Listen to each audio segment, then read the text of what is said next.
بسم اللہ الرحمن الرحیم۔ ناظرین السلام علیکم ورحمۃ اللہ۔ یہ کتاب جس کا صفحہ نمبر ہے 28، شان صحابہ شہدائے غزوہ احد، شہدائے غزوہ بدر۔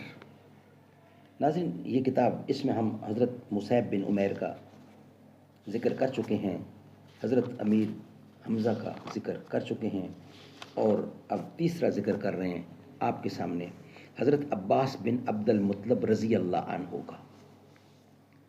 حضرت عباس بن عبد المطلب رضی اللہ عنہ کا ذکر آپ کے سامنے رکھنے کو جا رہے ہیں۔ زباں پر مومنوں کے جب بھی ذکر تاجدار آئے تو اس کے بعد لازم ہے کہ ذکر چار یار آئے۔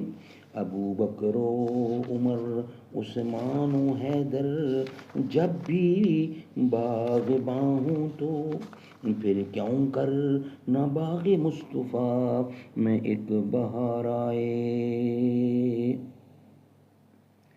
ناظرین پہلی قسط ہے وی لاگ نمبر 1، وی لاگ ہمارا 3 ہے۔ اس سے پہلے وی لاگ میں ہم آپ کے سامنے حضرت مصعب بن عمیر، دوسرے میں حضرت امیر حمزہ، اور یہ وی لاگ نمبر 3 ہے۔ اور ناظرین پہلی قسط ہے اس کی جو ہم آپ کے سامنے رکھ رہے ہیں، حضرت عباس بن عبد المطلب۔ نبی کریم صلی اللہ علیہ وسلم کے 10-11 چچا تھے، ان میں 4 بہت مشہور ہوئے۔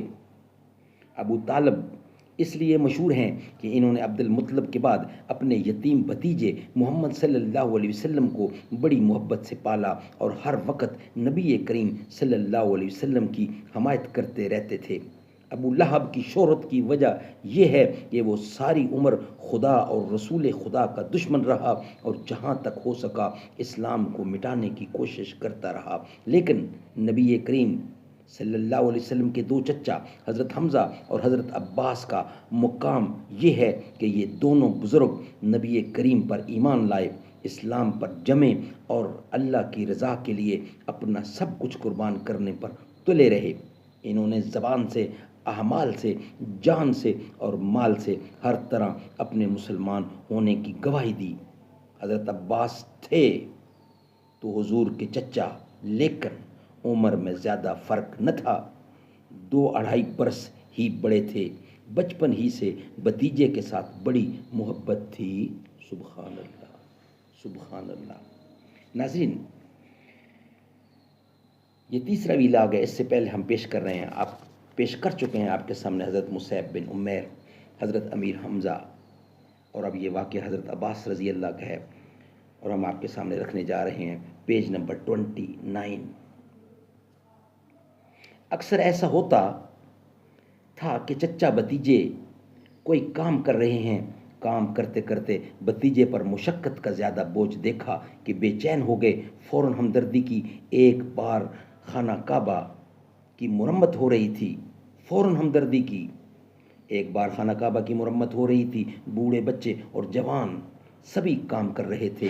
پتھر ڈھونڈنے میں آن حضرت کا کندھا چھل گیا، چچا عباس بے قرار ہو گئے، جھٹ آپ کا تہ بند آپ کے کندھے پر رکھ دیا۔ بچپن ہی میں نہیں، جیسے جیسے بڑے ہوتے گئے محبت بڑھتی گئی۔ مسلمان ہونے سے پہلے بھی ہر طرح ساتھ رہے اور مسلمان ہونے کے بعد بھی۔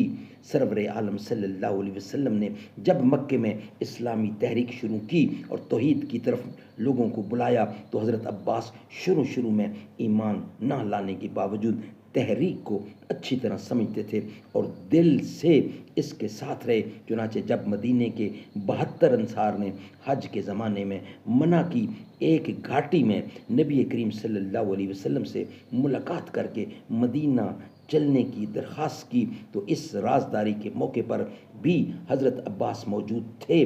اس موقع پر انہوں نے جو تقریر کی، اس سے ان کے تجربہ اور خلوص کا پتہ تو چلتا ہی ہے، ساتھ ہی ساتھ یہ بھی معلوم ہوتا ہے کہ وہ تحریک اسلامی کی راہ کی مشکلوں کو خوب سمجھتے تھے۔ انہوں نے انصار سے کہا، تم کو معلوم ہے کہ محمد صلی اللہ علیہ وسلم اپنے خاندان میں بہت معزز اور محترم ہیں۔ سبحان اللہ۔ ناظرین یہ وی لاگ نمبر 3